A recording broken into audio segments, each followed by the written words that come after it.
একটু যুবকদের জন্য স্পেশালি এটা ব্যাখ্যা করার চেষ্টা করব যে আপনি আপনার জীবনটাকে কিভাবে প্রফিটিক লাইফস্টাইলে চালাবেন। অনেকে প্রশ্ন করেন আমাদেরকে অনলাইনে, দুইটা প্রশ্ন খুব কমন আসে। একটা হচ্ছে, ভাই আমরা যারা জেনারেল শিক্ষিত স্টুডেন্ট আছি আমাদের পড়াশোনার সিলেবাস কেমন হবে, ইসলামিক সিলেবাস কেমন হবে, এই প্রশ্নটা প্রচুর পাই। আরেকটা প্রশ্ন পাই যে ভাই তাহলে আমরা দৈনন্দিন জীবনে কিভাবে চলবো যাতে করে আমরা রাসূল সাল্লাল্লাহু আলাইহি ওয়াসাল্লামের সুন্নাহগুলোর উপর থাকতে পারি। আজকে একটা প্রশ্ন নিয়ে কথা বলছি শুধু, যে আমরা কিভাবে চলাফেরা করলে আমাদের 24 ঘন্টায় উসওয়াতুল হাসানার অনুসরণ হবে এবং আমরা ব্যাপক নেকি অর্জন করব, পুরো 24 ঘন্টায় ইবাদতে কাটাবো ইনশাআল্লাহ। কিভাবে সম্ভব? শুরুটা করতে হবে আপনাকে ঘুম থেকে। কি থেকে? ঘুম থেকে, রাতের ঘুম থেকে। আপনি যদি বা আমি যদি চাই যে আমাদের জীবনটাকে রাসূলের সুন্নায় ঢেলে সাজাবো, তাহলে ঘুমটা সবচেয়ে ইম্পর্টেন্ট জিনিস। এখানে সবচেয়ে মোস্ট ইম্পর্টেন্ট জিনিস হচ্ছে আপনি রাতে কয়টায় ঘুমোতে যাচ্ছেন। ঠিক আছে, আমি একটা আয়াত বলেছি শুরুতে, আয়াতটা একটু অনুবাদ করি। আল্লাহ পাক বলেছেন সূরা হামিম সেজদার মধ্যে আছে আয়াতটা, শেষের দিকে আল্লাহ পাক বলেছেন ওয়ামিন আয়াতিহি, আল্লাহ পাকের নিদর্শনগুলোর মধ্যে অন্যতম নিদর্শন হচ্ছে লাইল ওয়ান নাহার, দিন এবং রাত, ওয়াশ-শামসু ওয়াল কমার, ওই দেখেন সূর্য এবং চাঁদ। তাহলে দিনের সাথে সূর্য, রাতের সাথে চাঁদ, এগুলো আল্লাহ পাকের অন্যতম নিদর্শন। আল্লাহ পাক বলেছেন যে লা তাসজুদু লিশ-শামসি ওয়ালা লিল কমার, তোমরা চাঁদকে সেজদা করো না আর সূর্যকেও সেজদা করো না। ওয়াসজুদু লিল্লাহ, তোমরা সেই আল্লাহকে সেজদা করো, আল্লাযী খালাকাহুন্না, যিনি এগুলোকে সৃষ্টি করেছেন। ইন কুনতুম ইয়াহু তা'বুদুন, যদি তোমরা সত্যিকার অর্থেই আল্লাহর ইবাদত করে থাকো। তাহলে এখানে কিন্তু আল্লাহ পাক দিন এবং রাত এবং চাঁদ এবং সূর্য এই বিষয়টাকে আপনাকে গুরুত্ব দিয়েছেন। এটা আল্লাহ পাকের নিদর্শনগুলোর মধ্যে অন্যতম। শুরুটা করতে হবে আপনাকে রাত থেকে।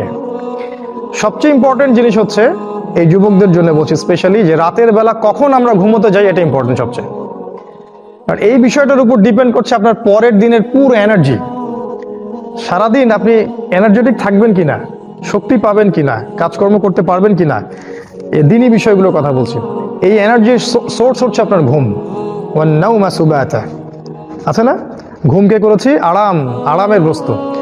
রাসূল সাল্লাল্লাহু আলাইহি ওয়াসাল্লামের সুন্নাহ ছিল এশার সালাতের পর দিনই কথাবার্তা ছাড়া অন্য কোনো কথাবার্তা তিনি পছন্দ করতেন না। এবং এই সময় তিনি মিসওয়াক করতেন, অজু করতেন, অজু করে বিছানায় যেতেন, বিছানার চাদর পরিষ্কার করতেন, হাত দিয়ে হোক বা কাঠি দিয়ে হোক বা যে কোনো বিষয় দিয়ে হোক। এটা তিনি করতে বলেছেন কারণ তিনি বলেছেন যে তোমরা ঘুমানোর আগে বিছানা পরিষ্কার করে নাও, তোমরা জানো না তোমরা যাওয়ার পরে তোমাদের অনুপস্থিতিতে সেখানে কি এসেছিল, সেখানে জিনও থাকতে পারে। তো এই জিনের কনসেপ্ট অবশ্যই গডলেস ওয়ার্ল্ড বিশ্বাস করে না, কিন্তু জিনকে অনুসরণ ঠিকই করছে ওরা আর কি। যাই হোক, তো এই বিছানাটা পরিষ্কার করা, তারপরে ওযু তো করে আসলেন, এবারে আপনার দায়িত্ব হচ্ছে সূরা মুলক তেলাওয়াত করা। যদি সূরা মুলক মুখস্থ করে ফেলতে পারেন খুব ভালো হয়, কারণ আল্লাহ রাব্বুল আলামিন তার রাসূলের মাধ্যমে জানিয়েছেন সূরাতুল মুলক কিয়ামতের মাঠে বান্দার পক্ষে ঝগড়া করবে, আল্লাহর সাথে ঝগড়া করবে। আল্লাহ এই সূরা এই বান্দা পাঠ করতো, তুমি তাকে মাফ করে দাও। তো কোরআন আল্লাহর সাথে ঝগড়া করবে। নবীজি বলেছেন যখন বান্দাকে কবরে শোয়ানো হবে, আযাবের ফেরেশতা যখন পায়ের দিক থেকে আসতে থাকবে, সূরা মুলক সেখানে দাঁড়িয়ে যাবে এবং বলবে এদিক থেকে তোমাদের যাওয়ার কোনো জায়গা নাই। কবরের আযাব থেকে আপনাকে ইনশাআল্লাহ সূরা মুলক বাঁচাতে পারবে। আজকে আমরা ইশা সালাতে যে সূরাটা পড়েছি প্রথম রাকাতে, এই সূরার কথা বলছি, তাবারাকাল্লাযী বিয়াদিহিল মুলক ওয়া হুয়া আলা কুল্লি শাইইন কাদির। অর্থ সহ পড়লেই বুঝতে পারবেন কেন এই সূরা আপনাকে কবরের আযাব থেকে বাঁচাবে ইনশাআল্লাহ। এরপরে পড়বেন সূরা ফালাক, নাস, ইখলাস, 3 বার করে পড়তে হয়। হাত দুটোকে একত্রিত করে নিয়ে ফু দিয়ে মাথা থেকে গায়ের যতদূর পর্যন্ত পারেন মাসাহ করবেন। এই কাজটা কেন করতে হয় জানেন? কারণ যখন আমরা ঘুমাই তখন শয়তান আমাদের ঘাড়ে 3টা গিট দেয়, হাদিসে আছে না? প্রথম গিট দিয়ে বলে যে ঘুমাও, তোমার সামনে লম্বা রাত। আবার দেয় ঘুমাও, তোমার সামনে লম্বা রাত, ঘুমাও, তোমার সামনে লম্বা রাত। এই যে 3 বার আপনি গাটাকে মাসাহ করলেন, ঘুম থেকে ওঠার সময় আপনার মধ্যে কোনো অলসতা কাজ করবে না, ওই গিট কেটে যাবে ইনশাআল্লাহ এই সূরার বরকতে। এই জন্য এটাও 3 বার, কারণ শয়তানের গিটও 3 বার। তারপরে সূরাতুল কাফিরুন পড়তে হয়। নবীজি বলেছেন যে ব্যক্তি সূরা কাফিরুন পড়বে ঘুমোতে যাওয়ার সময়, সে ব্যক্তিকে আল্লাহ শিরক থেকে বাঁচিয়ে রাখবেন।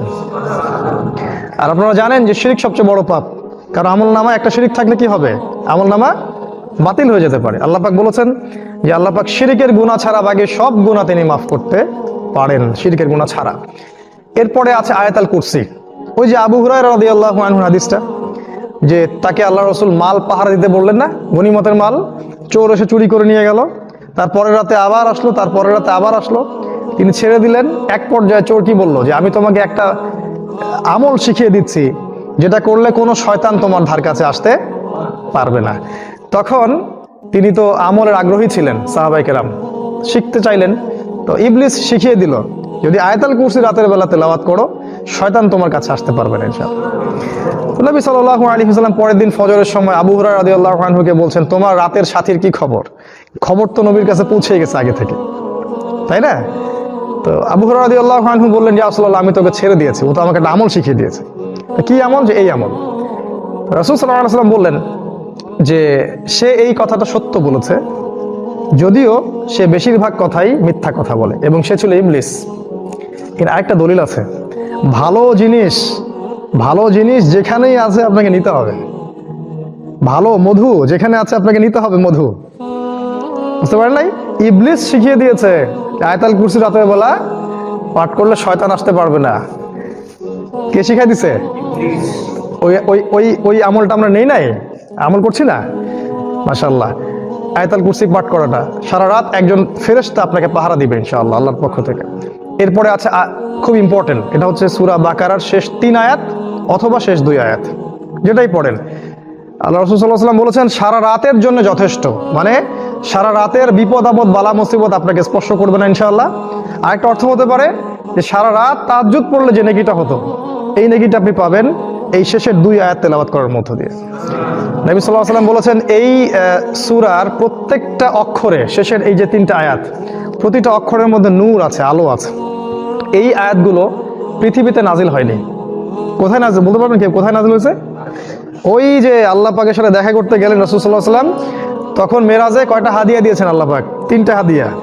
একটা হচ্ছে যে 50 ওয়াক্ত সালাত, যেটা আমরা পড়ি এখন 5 ওয়াক্ত, তাও 90% মুসলিম পড়ে না, নাউজুবিল্লাহ। আরেকটা হচ্ছে আমার উম্মতের, তোমার উম্মতের মধ্যে কেউ শিরিক না করলে আমি তাকে মাফ করে দিব। আল্লাহ পাক কথা দিয়েছেন, যত বড় পাপই হোক না কেন আল্লাহ পাক ইনশাআল্লাহ মাফ করে দিবেন, যদি আল্লাহর সাথে জড়িত পাপ থাকে। আর বান্দার সাথে হলে পরিশোধ করতে হবে ওইটা। আরেকটা হচ্ছে এই যে সূরা বাকারা শেষের 3 আয়াত বা 2 আয়াত, এটা অর্থ সহ পড়বেন। এটা পড়ার পরে আপনি এই যে 33 বার সুবহানাল্লাহ, 33 বার আলহামদুলিল্লাহ আর 34 বার আল্লাহু আকবার পড়তে পড়তে ঘুমিয়ে যাবেন। মনে আছে ওই হাদিসটা? আলী রাদিয়াল্লাহু আনহুর স্ত্রী ফাতিমা রাদিয়াল্লাহু আনহা জান্নাতে কি হবেন তিনি? মাশাআল্লাহ। উনি এত কষ্ট করে জীবনযাপন করতেন দুনিয়ার জীবনটা, তার ঘরে কোনো দাসী ছিল না, দাসীবাদী ছিল না, কাজ করতে করতে হাতে অনেক সময় কড়া পড়ে যেত। তিনি একসময় রাসূল সাল্লাল্লাহু আলাইহি ওয়াসাল্লামের কাছে গিয়ে আরজি করলেন, ইয়া রাসূলুল্লাহ, আমাকে একটা দাসী দেন বা একটা দাস উপহার দিন, হাদিয়া দিন। বাবার কাছে মেয়ে চাইতে পারে না, কিন্তু রাসূল সাল্লাল্লাহু আলাইহি ওয়াসাল্লাম মেয়েকে কি শিক্ষা দিচ্ছেন দেখেন, তিনি তখন দাসী দিলেন না, বাসায় ফিরে যেতে বললেন। পরে আলী রাদিয়াল্লাহু আনহু আসলেন, তিনি তাকেও বাসায় ফেরত পাঠালেন। এবার শ্বশুর, উনি তো শ্বশুর এখন, উনি তাদের ঘরে ঢুকছেন রাত্রেবেলা। আলী রাদিয়াল্লাহু আনহু বলেছেন রাসূল সাল্লাল্লাহু আলাইহি ওয়াসাল্লাম আমাদের ঘরে ঢুকলেন, আমাদের বিছানার উপরে এসে বসলেন, চিন্তা করেন। এবং আলী রাদিয়াল্লাহু আনহু বলেছেন তার পায়ের যে ঠান্ডা অংশটা ছিল এটা আমি আমার বুকের মধ্যে স্পর্শ করতে পারছিলাম। চিন্তা করে দেখেছেন? তা আমরা তো শ্বশুর এখন মেয়ের ঘরে ঢুকতে লজ্জা পাই, তাই না? বাবা জামাই এবং মেয়ের ঘরে ঢুকলো এবং ওই বিছানার উপরেই উঠে বসলেন, বসে বললেন যে তোমরা তো দাসী চেয়েছিলে, আমি কি অন্য কিছু শিখিয়ে দিব যেটা দাসীর চেয়ে উত্তম হবে? তখন তারা তো অবশ্যই বললেন হ্যাঁ ইয়া রাসূলুল্লাহ, শিখিয়ে দিন। তিনি বললেন রাতে ঘুমানোর সময় যদি তোমরা 33 বার সুবহানাল্লাহ, 33 বার আলহামদুলিল্লাহ আর 34 বার আল্লাহু আকবার পড়তে পারো, তোমাদের দাসীর প্রয়োজন হবে না।